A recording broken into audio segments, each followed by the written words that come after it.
రానున్న 2 రోజులు రాష్ట్రంలో వానలు పడే అవకాశం ఉందన్నారు వాతావరణ శాఖ అధికారులు. ద్రోణి ఉపరితల ఆవర్తనం ప్రభావంతో సిటీతో పాటు జిల్లాల్లో వానలు పడే ఛాన్స్ ఉందని చెప్పారు. ఇవాళ రేపు కొన్ని జిల్లాలకు హెవీ రెయిన్ అలర్ట్ ఇచ్చారు. కొన్ని ప్రాంతాల్లో బలమైన ఉపరితల గాలులతో కూడిన వానలు కురుస్తాయని అంచనా వేశారు. ఇక ఇవాళ సిటీలో సాయంత్రం తర్వాత అక్కడక్కడ వర్షం కురిసింది.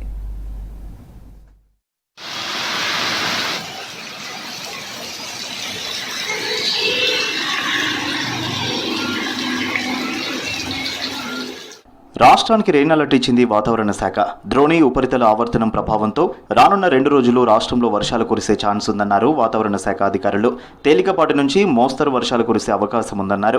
కొన్ని ప్రాంతాల్లో ఉపరితల గాలులతో వానలు పడే అవకాశం ఉందన్నారు. గంటకు 30 నుంచి 40 కిలోమీటర్ల వేగంతో గాలులు వీచే ఛాన్స్ ఉందని చెప్పారు. దాదాపుగా ఉత్తర తెలంగాణ, ఉత్తర ఈశాన్య తెలంగాణ జిల్లాల్లో కూడా అక్కడక్కడ మనకి భారీ వర్షపాతం నమోదవుతుంది. గత 24 గంటలు చూసుకున్నట్లయితే ఉత్తర తెలంగాణ జిల్లాలైన మనకి కొమరంభీం, ఆసిఫాబాద్ నుంచి అలాగే మంచిర్యాల, నిర్మల్ పరిసర ప్రాంతాల్లో అక్కడక్కడ భారీ వర్షపాతం నమోదవడం జరిగింది. అలాగే మనకి అత్యధికంగా మనకి కొమరంభీంలోని 10 సెంటీమీటర్ల వరకు వర్షపాతం నమోదవడం అయితే జరిగింది. ఇదే విధమైన వాతావరణం కాకపోయినప్పటికీ కొద్దిగా మనకి వర్షపాతం, ఒక మోస్తరు వర్షపాతం అనేది రాష్ట్రం మొత్తం మీదుగా వచ్చే 3 రోజులు కూడా కనిపించే అవకాశం అయితే కనిపిస్తుంది. ఇవాళ రేపు రాష్ట్రంలో భారీ వర్షాలు కురిసే అవకాశం ఉందని అంచనా వేశారు వెదర్ ఆఫీసర్లు. ఇవాళ ఆదిలాబాద్, కొమరంభీం, ఆసిఫాబాద్, మంచిర్యాల, నిర్మల్ జిల్లాలకు హెవీ రెయిన్ అలర్ట్ ఇచ్చారు.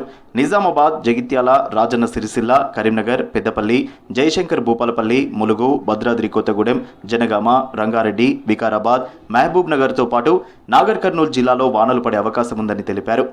అయితే ఈ 3 రోజులు కూడా కొద్దిగా మోస్తరు వర్షాలు మాత్రం కొద్దిగా ఉత్తర ఈశాన్య తెలంగాణ జిల్లాలో నమోదయ్యే అవకాశం అయితే కనిపిస్తుంది.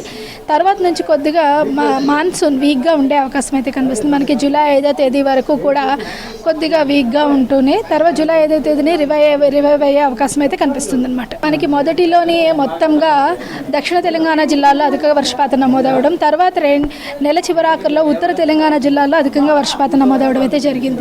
అయితే మొత్తం తెలంగాణ అంతా చూసుకున్నట్లయితే దాదాపుగా సరాసరి ఒక సాధారణ స్థితిలోనే ఉందని చెప్పొచ్చు. అంటే 13% వర్షపాతం అధికంగా నమోదవడం అయితే జరిగిందనమాట. రేపు 15, ఎల్లుండి 14 జిల్లాలకు ఎల్లో అలర్ట్ జారీ చేసింది వాతావరణ శాఖ. తేలికపాటి నుంచి మోస్తరు వర్షాలు కురిసే ఛాన్స్ ఉందన్నారు అధికారులు. రేపు కరీంనగర్, పెద్దపల్లి, జయశంకర్ భూపాలపల్లి, ములుగు, భద్రాద్రి కొత్తగూడెం, ఖమ్మం, వికారాబాద్, సంగారెడ్డి, మెదక్, కామారెడ్డి, మహబూబ్ నగర్, నాగర్ కర్నూల్, వనపర్తి, నారాయణపేట్, జోగులాంబ, గద్వాల జిల్లాలకు ఎల్లో అలర్ట్ ఇచ్చారు. ఈ జిల్లాల్లో గాలులతో కూడిన వానలు కురిసే అవకాశం ఉందన్నారు.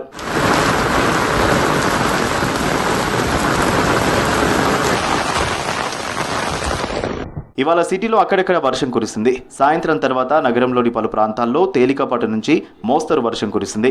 Banjara Hills, Jubilee Hills, Panjagutta, Ameerpet, SR Nagar, Erragadda, Borabanda, Bharat Nagar ఏరియాల్లో మోస్తరు వర్షం పడింది. సెక్రటేరియట్తో పాటు శివారు ప్రాంతాల్లోనూ జల్లులు కురిశాయి. సికింద్రాబాద్ పరిసర ప్రాంతాల్లో అక్కడక్కడ మోస్తరు వానలు పడ్డాయి.